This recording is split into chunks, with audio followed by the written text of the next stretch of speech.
Okay, so here's your quick study guide review. So challenging basic assumptions is the idea that social institutions affect how we understand gender.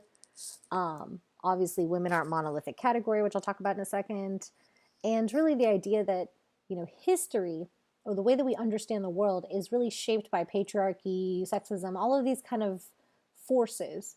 So we're not really getting an objective view of how the world works.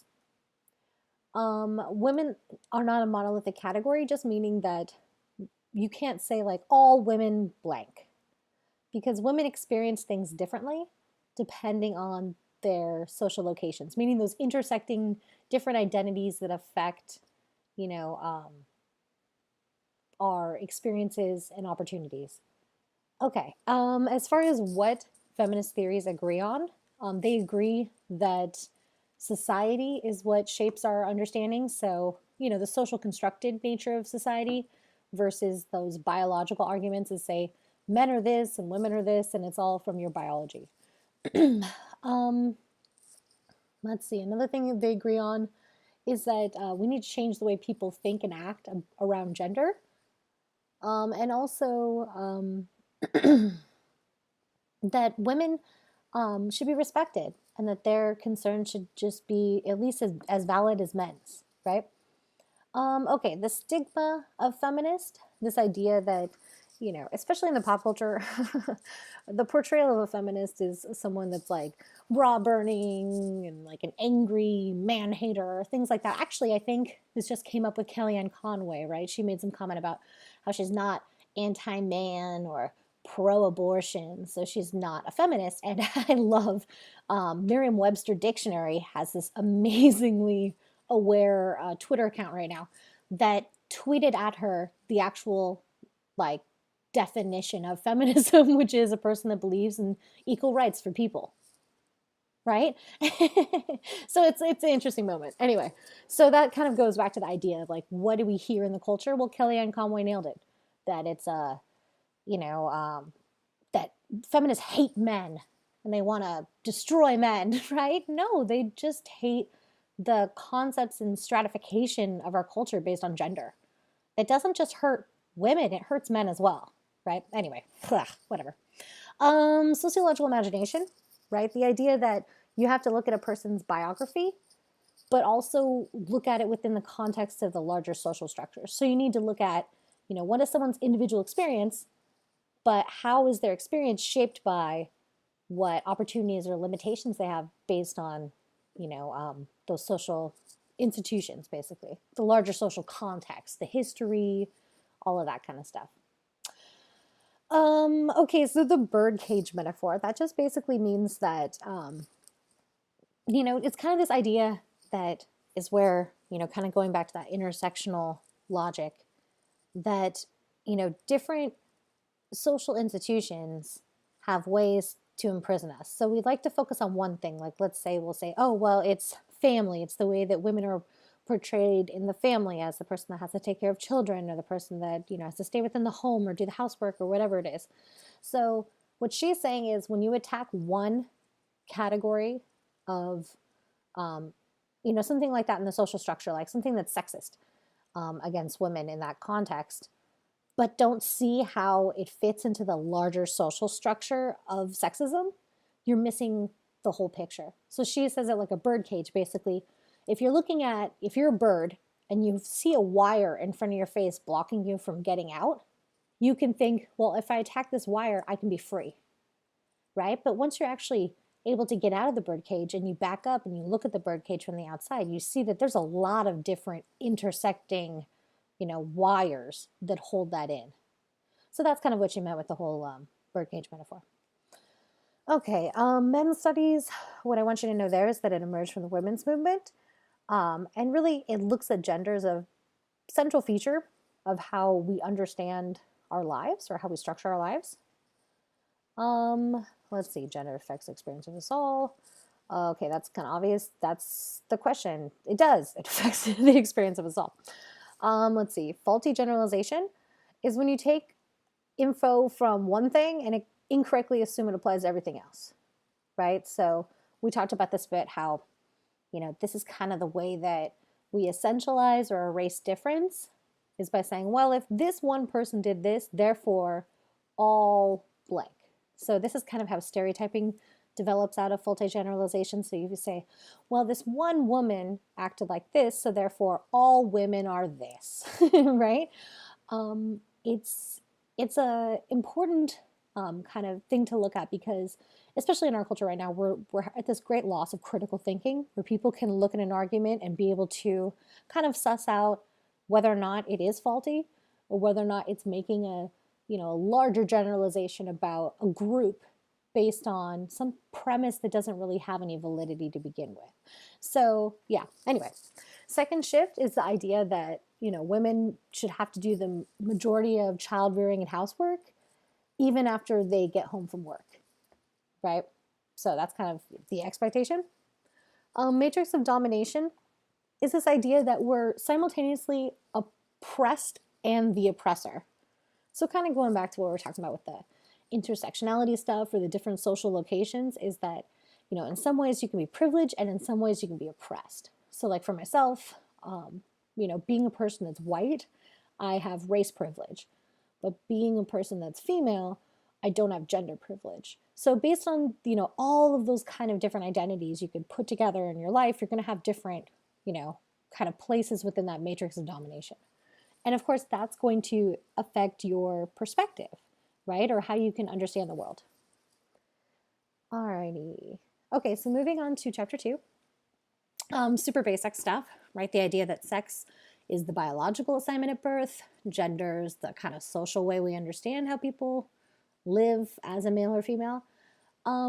When I'm talking about the assigning sex identities, I'm talking about the idea that intersex people are often born and doctors kind of feel it's necessary to assign some sort of sex characteristics or often go through surgeries to put them into a category, right? Instead of just kind of accepting that there's some people that are intersexed and there's no biological real need to do anything about that. But the culture has a need, right? Anyway, biological determinism is this idea that, biology is destiny. So basically overlooking how your environment also influences your genes and vice versa, right? It's a complex thing. It's not as if it's just your biology or just society, and no one really believes that nature or nurture crap anymore, right? Everyone, even people that study kind of psychobiological variables, still understand that, of course, your environment's going to play a role. So biological determinism doesn't take that into account. Let's see. So the culture one. Okay, so basically, obviously, culture is going to affect the understandings that we have, right? The way that we, the values that we have and understandings that we have in a way that we often don't see because it starts from day one. Conformity to traditional gender roles. Obviously, that, when you conform, it can take a toll on people because, it forces them to be in dichotomous categories and say only these qualities belong to men, only these qualities belong to women. And when you start to show those qualities, so like if you're a girl and you're more aggressive or louder, or if you're a boy and you're more sensitive or emotional, that becomes a problem for you. You have to change who you are to fit a social category, right? And that's harmful. Race and gender identity. Just as understanding that just as, of course, we could analyze some of these variables separately, like race or gender, you don't experience them separately, right? You're not just like, okay, today I'm my race, tomorrow I'm my gender, right? You experience it at the same time. So, we think of them as separate categories, but at the same time, we have to be cognizant of how they shape and relate to each other. Let's see, childhood play and games. That's really just the George Herbert Mead stages. So if you know the stages of development, right, the what we talked about before, imitation stage, play stage, game stage, and the differences of them. I think we talked a little bit about soccer is that analogy I like to use for that. That's what that question's about. Adult socialization, just the idea that, you know, as we age, we experience aging differently based on our gender. Um, okay, as far as the different theories, if you just look at the section in the book, you'll be pretty good. But basically, I'm going off of the definitions. So identification theory, basically saying that people learn gender appropriate behaviors by identifying with their same-sex parent. Social learning theory, um, the idea that the environment is what affects your socialization. Let's see, cognitive developmental theory, this idea that, when we interact with the world, we start to kind of expand our knowledge base or worldview. And the symbolic interactionism thing, this idea that gender isn't something that just is, it's something that we perform daily in every kind of way, in the way that we walk, talk, eat, even just what kind of bag you wear just to class, right? All of those things are very gendered. And so, it's through the reproduction of this and the performance of it that it continues to exist. Okay, chapter 4. Sorry, my throat's almost up. Okay. Let's see. Oh, okay, heteronormativity. So this is the idea that heterosexuality is institutionalized. So heterosexuality comes to be seen as normative and natural because of the way that we assume it in all these other institutions, like religion, right? Assumes heterosexuality in pretty much all religions, the Judeo-Christian dominant religions.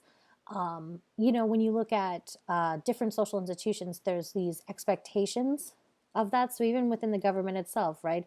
Marital status has a lot to do with things. And of course, marriage for a very long time, up until recently, was defined only as between a man and a woman. And a lot of people are still trying to kind of force that legally. But anyway, it's this idea that the laws we have, a lot of the employment policies that we have, don't really take into account same-sex couples. So really just kind of promoting this idea that that the norm is heterosexuality, and that anyone that doesn't uphold that, that there's some sort of aberration, and not that the societal standard is pretty rigid. Let's see. Social institutions. The idea that social institutions are really controlling the way that we understand our sexualities. They define what's sexual, what's natural, what's normal, what's not, what's erotic. And you can see this as you look at different cultures and the way that they understand their sexuality. It's very culturally specific, right? There's very different cultural practices in different places. So it's really interesting how, even the changes in the economy, like it talks about in the book, changes in the economy affect the way that we understand our own sexuality. So yeah, interesting how institutions can affect that. Consumerism, obviously, sex sells everything. That's what that's about. Sexuality and slavery. Going back to what we were talking about during the PowerPoint about how, in the colonial era, they said, that, like history that talks about the colonial period will say that they were family focused, right? But that doesn't take into account the experiences of people that were enslaved, who were purposely ripped away, their families were ripped apart, or oftentimes, women were raped. And so they don't, they just write that out of the history, and therefore they don't actually show the full picture of what was happening for, different women at that time. Let's see, sexual double standards. The idea that obviously we still have a different standard for, we talked about this in class, there's a lot of words for women that have a lot of sex and men that have a lot of sex, but they have different connotations because, we still kind of punish women that have sex. The sexual revolution just refers to, the time period that happened in the 60s, basically, that created more liberal attitudes towards sexuality. So including the idea of, using birth control, having sex outside of marriage, different sexual practices, that kind of stuff. Compulsory heterosexuality is just those institutional practices that assume that women are innately sexually attracted towards men. Let's see, menstruation, just that it means something different when you go to different cultures, right? Different cultures have different understandings, even though it's something that's pretty much experienced by the overwhelming majority of women, right? So like over half of the world's population. When it comes to the cowshed video, I suggest just rewatching. Basically, the idea that women in these rural areas in Nepal have to live in cowsheds, and that because of that, they face a lot of health issues. But also the idea that there's men that go around to these cowsheds and harass women, often sexually assault women that are in these cowsheds, so that puts them at a greater risk in that way as well. Menopause, the idea that in our culture, when we think about menopause, we see it as a disease because a lot of medical literature is pictured it that way. Plus, we think that in our culture that, women are only as valuable as they are when they're young. And, as much as these are things that affect all women in the culture, obviously women are going to experience, menopause differently depending on their social locations. Let's see. The myth of the black rapist is just this archetype that was created, because of white fears that people had after the Reconstruction era, basically, after slavery. That, there's like the film Birth of a Nation is an example of it. This idea that black men were these sexual predators. They were going to, rape all the white women, and all this kind of weird cries for racial purity and separateness, and this fear and stigma led to the kind of creation of those laws, like the black codes, or what later became Jim Crow segregation, right, to kind of justify separateness. But that kind of idea that African American men are more sexual than other men, and same thing with African American women, and there's also other, of course, racial and ethnic groups and social class groups, basically people farther down on the hierarchy, that are often maligned as being more sexually active, as a bad thing. But really, just kind of interesting how much that message from the Reconstruction era still has an effect today on the way that black men are perceived, how they're racialized, how they're gendered, and how they're sexualized. Let's see, what's the next one? Oh, Orientalism. So this idea that obviously kind of comes from this idea of like the British Empire when they were colonizing areas, and they basically went into the Orient and they saw a different sexual practice, and different kind of cultural understandings of sex and sexuality, and they saw it as exotic and different, and they saw the people as exotic and different. So it became this kind of, Orientalism is really just this term that means that, you look at a group that you have power over, or you have subjugated in some way, as sexually erotic because they're so different, they're other, they're, exotic. And we talked about this, how this leads to a lot of sex tourism, where people want to have like some sort of conquest in another country, where they get to actually kind of practice this understanding of Orientalism. Dana Collins in the department does some really interesting research on that within the Philippines that I suggest you check out if you're interested.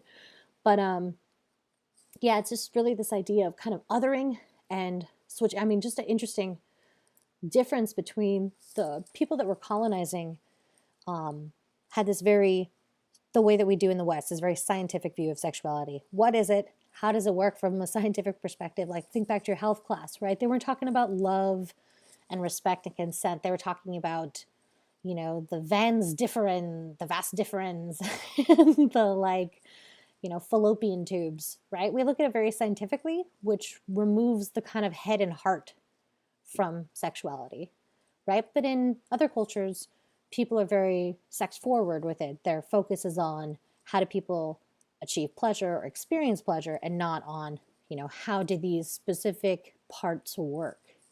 So anyway, let's see, sex work and sex trafficking. So really that one, I'm just focusing on the sex work part, that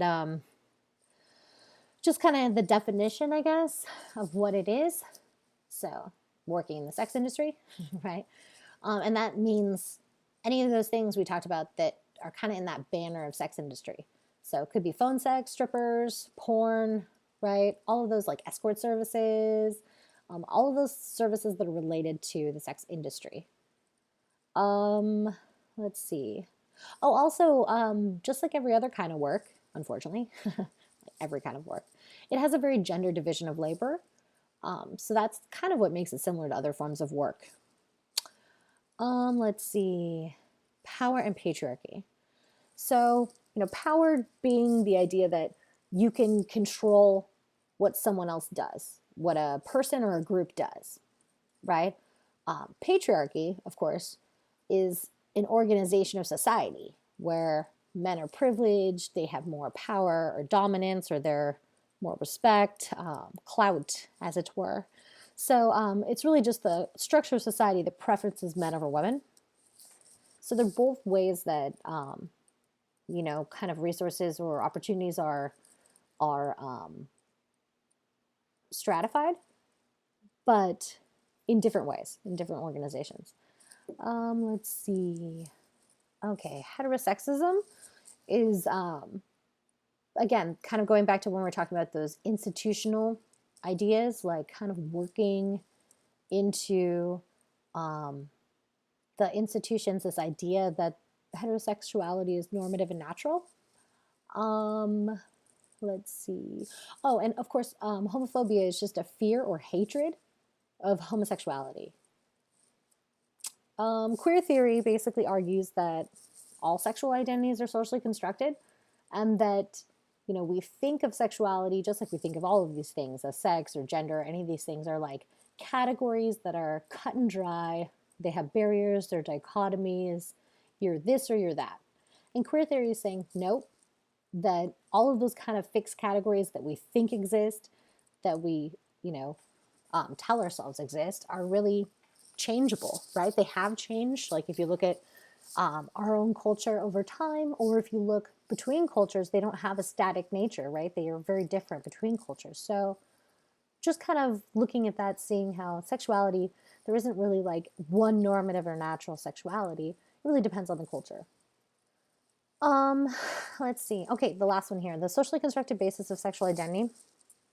So, obviously the idea that, we were influenced by the culture to kind of our own internalized sense of our sexual identities.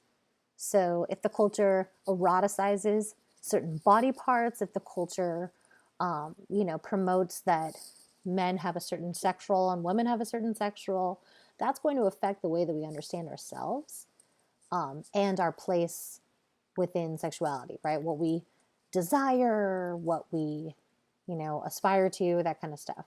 So, obviously, like laws, customs, language, even, and which is really interesting right now. Now people are creating kind of like a ton of new sexual categories that haven't been really heard of, except for maybe the last 10 years or so, that have really exploded out of queer theory as people have kind of pushed the boundaries of, okay, so, LGB. Okay, cool. So, what else is there? There's still a lot of plurality of difference out there.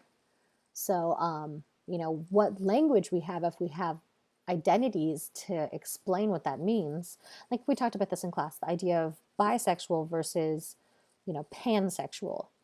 So bisexual just meaning, oh, you would have a sexual relationship where you're sexually attracted to men or women.